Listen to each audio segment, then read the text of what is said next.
Welcome to Bespoke Diaries. Today's article is on "I Simply Don't Have the Time or Energy to Train" by David Lindsay, Keynote speaker, Australia. Welcome back to the next article.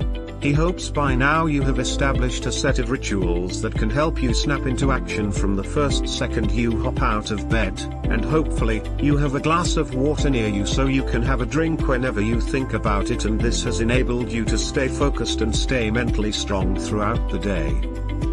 Onto the topic of this month's article. I don't have the time or energy to train. As you can imagine, he gets this excuse multiple a week from people that are in both high-powered jobs all the way through stay-at-home parents. For the sake of this post, he will stick to high-powered people. He understands you have a lot on your plate and your days may be long and stressful. You feel your energy fading towards the end of the day, and this is without having a training session on top of everything else. As he thinks he has mentioned before, energy is one of the rare things that the more you use, the more you get. This is unlike money, food, or just about anything else where the more you use the less you have. This does come with a side note though.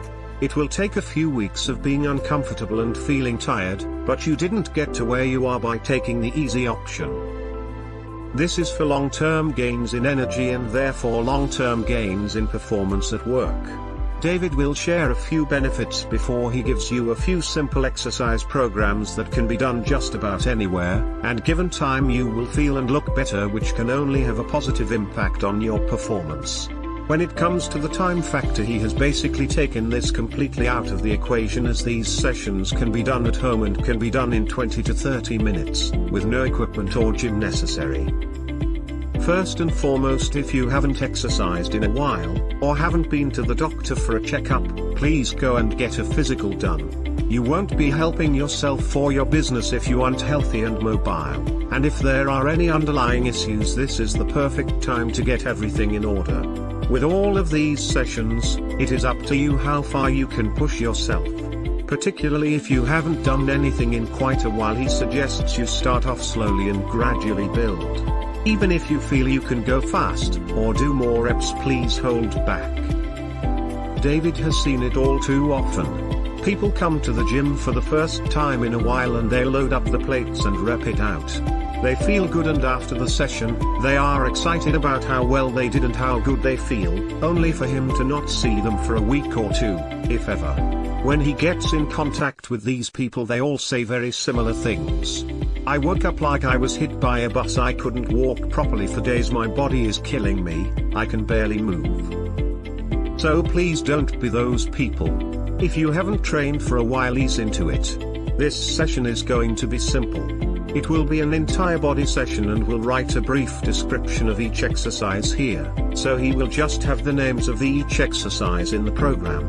This program is to be done as a circuit, that is where you go through every exercise one after the other, before having a small rest, then completing 2, 3, or 4 laps. Chair squats. Here we have the chair behind you, so if you can't get back up or lose balance, you will end up sitting in the chair. It is also to use as a guideline so your butt touches the seat each time. Stand with feet slightly wider than shoulder width apart, and for balance purposes have your arms straight out in front with your palms facing down. The start of the movement is to stick your bum out the back and start to bend your knees, then control your descent till you lightly touch the chair with your bum, then return in a controlled manner to the starting position. Common mistakes: having your knees not track correctly. This occurs mostly with the first movement when moving from sitting to standing. To fix this, be aware of where your knees are pointing, and as a good rule, they should be pointing in the same direction as your toes. Heels lifting off the ground. This may be due to poor ankle mobility or your hips moving forward instead of breaking back at the initial stage of the descent. Bending your torso too far forward. This comes down to confidence in the movement and your balance.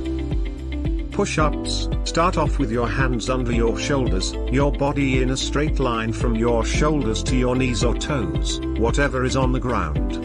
As you lower your chest to the ground, get your elbows coming roughly 45 degrees back, creating an arrowhead. If you flare your elbows out, you will put extra strain on your shoulders. From the bottom, point, raise your body back to the starting position and squeeze your chest.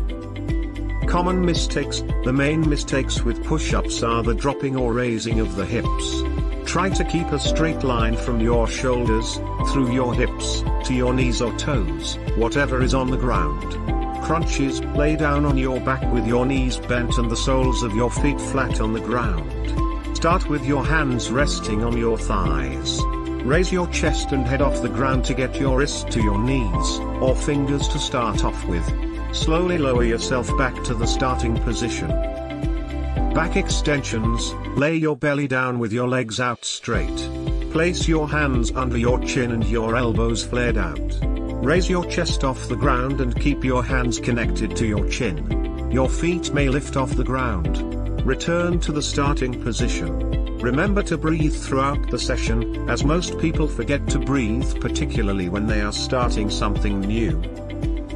Thank you for your time. Don't forget to like, subscribe and share. Do leave your thoughts in the comments section below.